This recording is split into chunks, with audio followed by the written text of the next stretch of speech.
และไปกันที่เรื่องของการแก้ปัญหากรณีเที่ยวบินมันยกเลิกจากวิกฤตตะวันออกกลางกันหน่อยว่ายังไงโดยรัฐมนตรีประจำสำนักนายกรัฐมนตรีนางสาวสุภมาศอิสระภักดีได้นำทางสคบสำนักงานคณะกรรมการคุ้มครองผู้บริโภคและกพท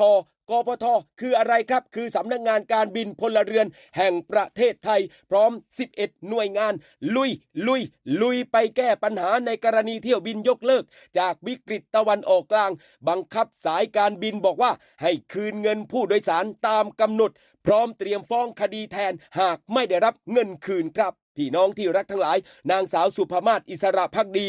รัฐมนตรีประจำสำนักนายกรัฐมนตรีในฐานะกำกับดูแลสำนักงานคณะกรรมการคุ้มครองผู้บริโภคหรือตัวย่อสคบได้มอบหมายให้นางสาวพัชรินทร์ซัมสิริพงษ์เลขานุการรัฐมนตรีประจำสำนักนายกรัฐมนตรีได้แถลงผลความคืบหน้าการคุ้มครองสิทธิผู้โดยสารกรณีสายการบินทยอยยกเลิกเที่ยวบินจากสถานการณ์สงครามตะวันออกกลางที่ทำให้ราคาน้ำมันเจ็ต A1 พุ่งกว่า3 เท่าโดยรัฐมนตรีประจำสำนักนายกรัฐมนตรีได้นำทางสคบไปผนึกกำลังกับสำนักงานการบินพลเรือนแห่งประเทศไทยหรือตัวย่อกพทนี่แหละและหน่วยงานที่เกี่ยวข้องรวม11หน่วยงานด้วยกันเพื่อบังคับให้สายการบินคืนเงินผู้โดยสารตามกรอบเวลาชัดเจนเงินสด14วันบัตรเครดิตก็15วันเลยครับตัวแทนจำหน่าย60วันพร้อมเตรียมฟ้องคดีแทนผู้บริโภคทุกรายหากไม่ได้รับเงินคืน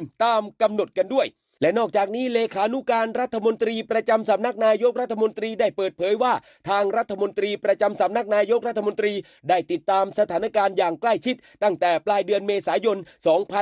2569 และสั่งการให้ทางสคบบูรณาการประชุมร่วมกับสำนักงานการบินพลเรือนแห่งประเทศไทยและหน่วยงานต่างๆที่เกี่ยวข้องจนได้ข้อสรุปครบทุกประเด็นแล้วและก็เป็นไปตามมาตรการที่รัฐบาลกำหนดโดยนายอนุทินชาญวีรกูลนายกรัฐมนตรีก็ให้ความสำคัญในการคุ้มครองสิทธิ์ของผู้บริโภคในทุกมิติพร้อมกับย้ำอีกว่า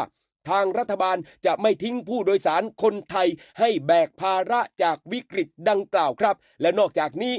รัฐมนตรีประจำสำนักนายกรัฐมนตรียังฝากย้ำอีกว่าสายการบินยกเลิกเที่ยวบินได้แต่ยกเลิกความรับผิดชอบไม่ได้โดยเด็ดขาดครับหากซื้อตั๋วแล้วถูกยกเลิกต้องได้เงินคืนครบถ้วนตามกรอบเวลาใครมีค่าเสียหายต่อเนื่องสคบก็พร้อมรับไปดูแลจนจบ